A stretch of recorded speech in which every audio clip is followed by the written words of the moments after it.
Assalamualaikum warahmatullahi wabarakatuh.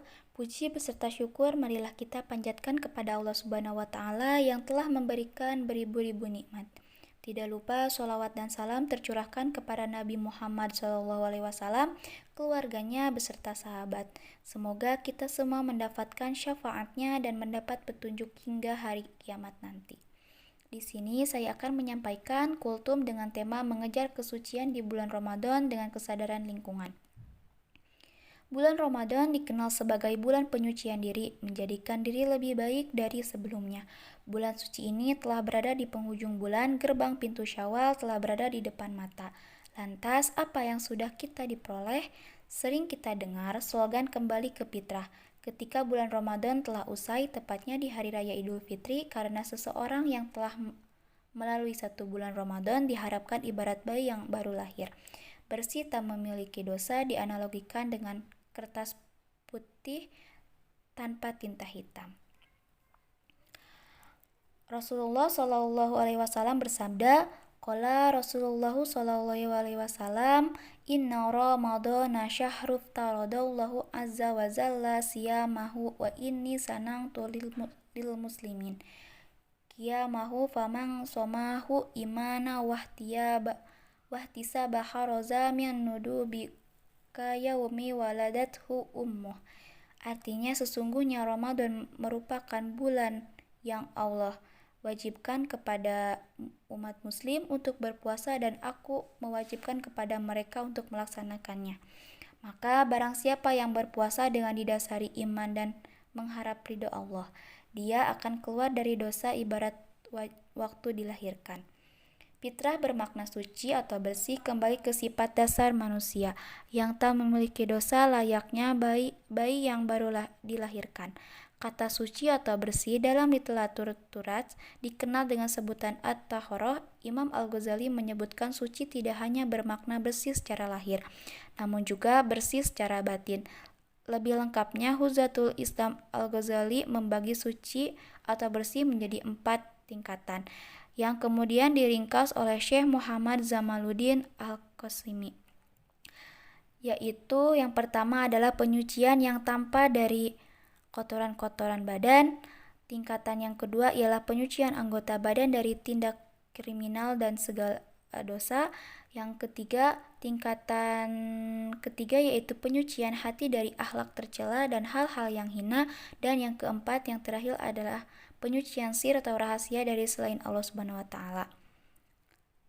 Yang terakhir ini merupakan penyucian yang dilakukan oleh para nabi dan orang-orang yang dipercaya oleh Allah.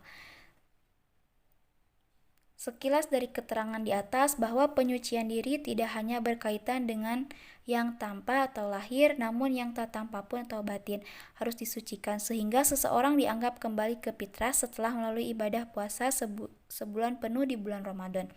Lebih lanjut, Imam Al-Ghazali menyebut bahwa 4 tingkatan itu adalah piranti yang harus dilalui secara bertahap untuk penyucian diri, lebih-lebih di bulan Ramadan. Artinya penyucian diri secara batin tidak bisa dicapai selama penyucian diri secara lahir belum terlaksanakan. Timbul permasalahan ketika seseorang mengejar kesucian diri di bulan suci ini, yaitu isu global yang masih hangat diperbincangkan, yaitu krisis iklim. Krisis iklim di bulan Ramadan kali ini sangat terasa, di mana cuaca tak menentu tak hadir menguji ibadah umat muslim. Hujan dan panas silih berganti tanpa memandang musim yang mengakibatkan problem ekologi seperti bencana alam terjadi di berbagai tempat. Mengejar kesucian diri tidak cukup hanya diri secara lahir dan batin pada manusia saja, namun perlu ada upaya mengejar kesucian atau kebersihan untuk lingkungan sekitar, hingga seseorang layak menyandang kembali ke fitrah ketika Idul Fitri tiba. Karena kesucian diri tidak akan tercapai ketika sampai berada di berbagai tempat. Air sudah mulai kotor disebabkan proyek-proyek kotor, batu bara, dan semisalnya. Kesadaran lingkungan ini perlu diperhatikan secara serius, karena sejatinya dunia yang dipijaki oleh umat manusia memiliki sifat alami yang indah dan sejuk dipandang. Rasulullah Shallallahu Alaihi Wasallam bersabda, Inna dunya hulwatun hadiratu wa inna allaha mustahlifukum fihima fayangduru kaifa ta'malna fattaqu dunya. Artinya, sesungguhnya dunia itu manis dan hijau. Sungguh Allah yang menitah kalian untuk mengurusinya, maka Allah akan melihat bagaimana kalian berbuat, takutlah kalian pada dunia. Namun, takut pada dunia bukan berarti menghindari atau membiarkan, namun harus mengurusi dunia sehingga tetap memiliki sifat alami yang indah dan sejuk dipandang. An-Nawawi memaknai takutlah kepada dunia dengan menjauhkan fitnah-fitnah atau perbuatan yang menimbulkan kekacauan, yang membuat kerusakan pada dunia.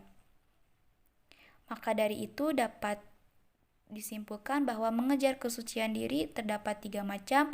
2 berada pada kesucian diri manusia secara lahir dan batin, sedangkan yang terakhir adalah kesucian atau kebersihan pada lingkungan. Dan diri manusia tak bisa dipisahkan, keduanya saling berkaitan. Ketika lingkungan sudah tidak lagi bersahabat dengan manusia dengan berbagai bencana yang terjadi, maka kesucian diri manusia sulit tercapai. Akhir kata, sampailah kultum yang pada bagian penutup, sebagaimana tidak ada gading yang tidak retak, apa yang saya sampaikan tadi juga pasti tidak luput dari kekurangan dan kesalahan. Saya meminta maaf dan kepada Allah saya memohon ampunan. Semoga apa yang disampaikan dapat bermanfaat bagi kita semua. Wassalamualaikum warahmatullahi wabarakatuh.